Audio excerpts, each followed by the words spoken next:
Boa noite. Hoje você vai ouvir um conto vindo do interior do Piauí, onde o sertão guarda histórias antigas sobre identidade, fé e as escolhas que fazemos sem perceber. Em lugares assim, dizem que o que a gente acredita ser pode acabar nos transformando por dentro. Essa é uma história sobre trabalho, medo, superstição e redenção, e sobre o momento em que um homem precisa descobrir quem realmente é. João Pedro Inocêncio era uma figura carimbada no mercado central de Cocal dos Alves, uma dessas almas que parecem ter sido esculpidas pelo próprio barro do Piauí. Antes do sol sequer pensar em despontar no horizonte, ele já estava lá, sobre o teto de zinco da feira, organizando seu bocado com a precisão de um cirurgião. Sua rotina era um ritual sagrado de couro e poeira. Ele separava as peles por textura, brilho e cor. As brancas como nuvens de verão, as malhadas de tons terrosos e as negras, profundas como poços, que ele jurava serem as mais resistentes de todo o sertão. João era um mestre na arte do toque. Suas mãos, calejadas por décadas de lida, possuíam uma sensibilidade sobrenatural. Bastava deslizar os dedos por uma peça de couro curtido para que ele decifrasse a vida inteira do animal. Essa aqui passou sede na última estiagem, murmurava ele, sentindo a fibra quebradiça sobre as digitais. E esta aqui, coitada, conheceu o chicote antes da hora. No mercado, o som das moedas de metal trocando de mãos se misturava ao pregão cantado dos vendedores de tapioca e ao aroma denso de café com rapadura que impregnava o ar. João Pedro sentia-se seguro ali. Ele era uma engrenagem vital daquela máquina comercial, vendo a si mesmo não como um homem de sonhos ou dores, mas como um mero prolongamento do seu balcão de negócios. Naquela feira, porém, o comércio não era a única moeda de troca. Os boatos corriam soltos entre um gole de cachaça e outro, sussurrados como segredos de confessionário. Falavam de um corpo seco, uma alma tão ruim que nem a terra aceitara, visto vagando entre as carnaúbas prateadas. Diziam que o vento piauiense soprava com um assobio funesto, o temido voo da rasga-mortalha, que anunciava o fim de alguém. João Pedro apenas ria com um desdém pragmático. Para ele, visagens e maldições eram bobagens de quem não tinha o que fazer ou de quem não tinha arrobas para pesar. Mal sabia ele que o destino não se importa com o ceticismo de quem mede a vida apenas pelo lucro. Naquela noite de lua cheia, o cansaço pesava nos ombros de João Pedro mais do que o fardo de peles que ele carregava de volta para o sítio. O céu do Piauí, imenso e sem nuvens, parecia uma abóboda de chumbo cravejada de diamantes frios, exercendo uma pressão invisível sobre a terra seca. O ar estava parado, carregado com aquele calor que o chão devolve para a noite, fazendo as plantas estalarem no escuro. Foi movido pelo exército e pelo desejo de chegar logo à sua rede que ele decidiu tomar o caminho que todos evitavam, o atalho do Passo Morto. No coração desse caminho, erguia-se o tronco de uma carnaúba milenar. Anos atrás, um raio a atingira, partindo seu cerne e curvando-a de tal forma que ela permanecia ali, retorcida e oca, formando um arco lúgubre que cruzava a estrada de terra. A madeira, endurecida pelo sol e enegrecida pelo fogo antigo, parecia a carcaça de uma criatura pré-histórica, esquecida pelo tempo. Os antigos de Cocal dos Alves diziam que aquele arco era um portal de descarrego, uma fenda no véu do mundo, onde as almas sem paradeiro depositavam seus bardos de amargura. João Pedro, com seu pragmatismo inabalável e o passo apressado de quem não teme o que não pode vender, não hesitou. Ele mergulhou sob o arco de madeira. No instante exato em que seu corpo cruzou a sombra projetada pelo tronco sob o luar, o mundo mudou. O som de seus próprios passos na areia fofa silenciou-se completamente. O grilar dos insetos e o farfalhar das folhas de carnaúba cessaram, como se o universo tivesse prendido a respiração. Por um breve e aterrador segundo, João sentiu-se leve, desprovido de massa e gravidade, como se sua alma estivesse sendo filtrada pelas fibras da árvore morta. Ao sair do outro lado, um arrepio glacial, estranho ao clima do sertão, subiu por sua coluna, eriçando cada pelo de seu corpo. Ele parou e olhou para trás, mas o arco parecia apenas um pedaço de pau velho sob o luar. Entretanto, dentro dele, algo havia despertado. Um desejo súbito, animal e incontrolável brotou em suas entranhas, uma vontade faminta de sentir o gosto amargo e leitoso das folhas de juazeiro que cresciam na beira do caminho. Ele sacudiu a cabeça, culpando o cansaço, mas o rastro de sombra já estava colado à sua alma. A transformação não veio com o estrondo de um trovão, mas com a precisão cruel de uma doença silenciosa que corrói as fundações da alma. Na manhã seguinte, ao despertar, João Pedro sentiu o estômago dar voltas. O cheiro do café fresco e do queijo de coalho, que antes eram seu maior prazer, agora lhe causavam um nojo profundo, uma náusea que subia pela garganta. Ele sentia uma fome estranha, uma carência de algo cru, verde e amargo. Ao se aproximar do espelho de latão para fazer a barba, o choque o fez derrubar a navalha. Suas pupilas haviam se transformado em retângulos horizontais, retângulos negros que captavam cada ínfimo movimento de sombra no quarto, exatamente como os olhos das cabras que ele tanto comercializava. "É o mal da lua", sussurrou para as paredes de barro, sua voz já saindo com um chiado mineral. Ele tentou, em vão, recordar as rezas e as ervas que sua avó mencionava para espantar quebranto e mal-olhado, mas a mente parecia estar sendo invadida por um nevoeiro de instintos primitivos. Nos dias que se seguiram, a vida no mercado de Cocal dos Alves tornou-se um suplício insuportável. João Pedro começou a andar com o tronco curvado para frente, os braços pendendo pesadamente, como se buscassem o apoio do chão a cada passo. Seus clientes e vizinhos passaram a notar um odor diferente emanando dele. Não era mais o cheiro acre, porém limpo do curtume. Era um cheiro de bicho selvagem, de lã suada e curral em dia de chuva. Quando tentava negociar o preço das peles, sua fala se perdia. Onde deveria sair um bom dia, saía um som rascante, uma vibração gutural que parecia nascer do centro de seus ossos e rasgar as pregas vocais. O pavor atingiu o ápice quando as protuberâncias na testa finalmente romperam a pele.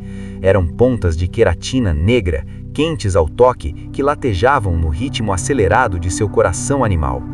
João Pedro abandonou a feira e trancou-se em casa, mas as paredes não podiam conter o bicho que clamava pelo luar. Naquela escuridão solitária, ele não conseguia mais pensar em moedas, prazos ou arrobas.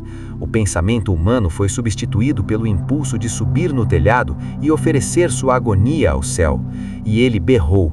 O som atravessou o barro das paredes e ecoou por toda a cidade. Um grito tão horrendo que fez as mães batizarem os filhos às pressas e os velhos trancarem as portas com correntes de ferro, temendo que o homem-bode batesse às suas portas. João Pedro sentia a humanidade escorrer entre suas mãos como areia fina. Suas mãos, antes ágeis para contar dinheiro e tratar o couro, estavam ficando rígidas, as unhas escurecendo e engrossando até se tornarem garras rombas. Cada movimento era um esforço excruciante de uma vontade que já não era totalmente sua. Em um último lampejo de consciência, ele percebeu que se não buscasse ajuda naquela noite, o sol da manhã não o encontraria mais como homem. Arrastando-se pelas sombras, ele chegou à pequena igreja do pastor Elias, entrando no templo como um bicho ferido que busca um refúgio contra o caçador. O chapéu de feltro estava em frangalhos, furado pelas pontas dos chifres que cresciam a olhos vistos. "Pastor, a pele me tomou, eu virei o que eu mato." Ele gemeu, mas a frase foi interrompida por um balido involuntário, um som tão profundo e carregado de sofrimento que os bancos de madeira da igreja vibraram no chão de terra batida. O pastor Elias era um homem de fé calejada pelo sol implacável do Nordeste, alguém que entendia que o sertão esconde mistérios que a razão desconhece. Ele viu nos olhos de João Pedro não a fúria de um demônio, mas a confusão de uma alma que se perdera de si mesma. Sem hesitar, ele convocou os fiéis que moravam por perto. Em poucos minutos, um círculo de oração foi formado. O ar da igreja, antes seco, ficou denso, carregado com o aroma de incenso de arruda, alecrim e o suor do fervor religioso. As vozes se elevaram em um coro de súplicas que parecia querer furar o teto de telhas de barro. João Pedro caiu de joelhos no centro do círculo, com a cabeça pendida. O som de seus pés, agora transformados em calços, batendo contra o chão de terra batida, soava como o compasso de um tambor fúnebre anunciando uma execução. Ele sentia a coluna vertebral se alongar e a mandíbula se projetar para a frente, forçando seus dentes a uma nova e estranha configuração. O desespero era total e sufocante. Ele já não conseguia articular palavras humanas, e o pavor de se perder para sempre no silêncio dos bichos quase o fez desistir. Foi então que, no fundo de sua memória de infância, ressoou uma lição antiga sobre as visagens do carnaubal. Para quebrar qualquer sina, o homem precisava declarar o seu verdadeiro nome diante do Criador antes que o silêncio da besta fosse definitivo. Ignorando o berro que insistia em jorrar de seu corpo animal, João Pedro concentrou todas as suas forças no centro, naquele ponto sagrado onde a besta não podia tocar. No silêncio absoluto de sua mente, ele começou a repetir o que o bicho não podia pronunciar, seu nome e sua linhagem. Eu não sou o bicho da feira, eu não sou a pele que eu vendo, pensava ele enquanto o suor frio lavava seu rosto deformado. Eu sou João, filho de Pedro, neto de Inocêncio, eu sou alma vivente, sopro de Deus na terra. A oração silenciosa agiu como um campo de força invisível, uma barreira de luz que começou a empurrar a escuridão para fora. A cada repetição mental, o calor insuportável nos chifres diminuía. Os fiéis, percebendo a batalha espiritual, intensificaram os clamores. O pastor Elias colocou a mão sobre a testa de João, sentindo a vibração da queratina negra. Rejeite a mercadoria e aceite a vida, gritava o pastor, enquanto o círculo de oração rugia em línguas e súplicas. João sentiu então uma dor lancinante, como se suas entranhas estivessem sendo reviradas e purificadas por um fogo que não queima, mas limpa. Com um estalo seco e violento que lembrou o som de uma chicotada estalando no couro curtido, os chifres se soltaram da testa de João Pedro. Eles caíram no chão da igreja com um baque pesado, mas antes mesmo que os fiéis pudessem recuar, as peças negras começaram a se desfazer em um pó acinzentado, desaparecendo como fumaça ao vento. O corpo de João estremeceu uma última vez e relaxou. A mandíbula recuou, os pelos grossos caíram como folhas secas e as garras deram lugar às unhas humanas, marcadas apenas pela sujeira da lida. O silêncio que caiu sobre a igreja foi tão absoluto que se podia ouvir o pavio das velas consumindo a cera.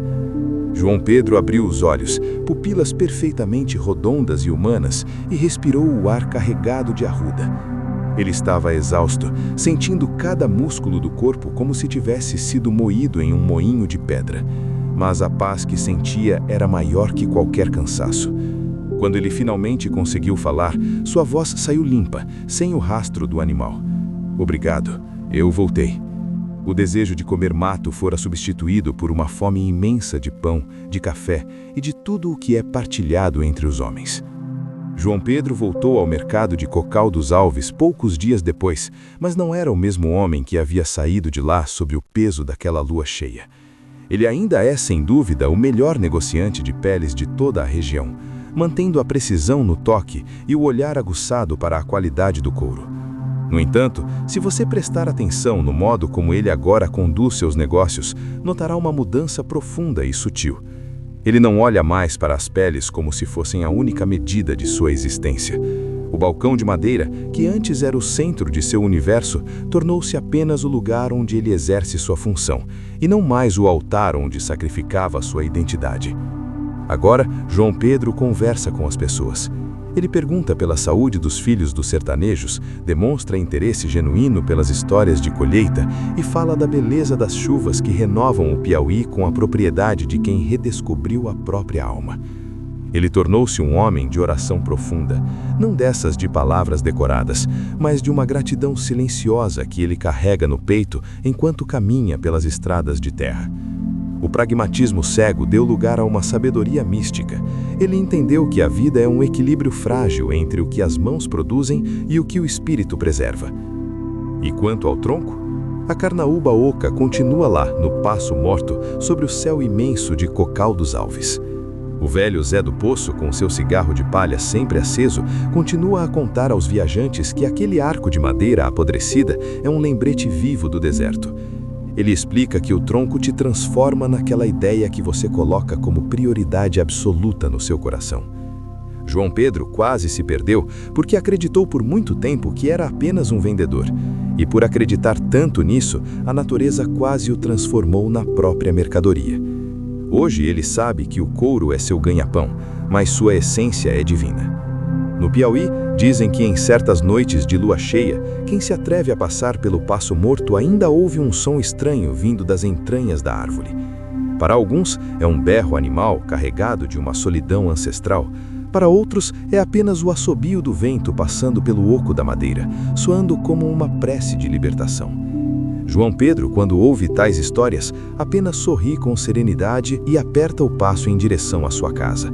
Ciente de que, por mais forte que seja a visagem ou o folclore, nada é mais poderoso do que um homem que descobriu que não é definido pelo que faz, mas pelo que guarda por dentro. Ele não é mais um homem de couro, é um homem de fé.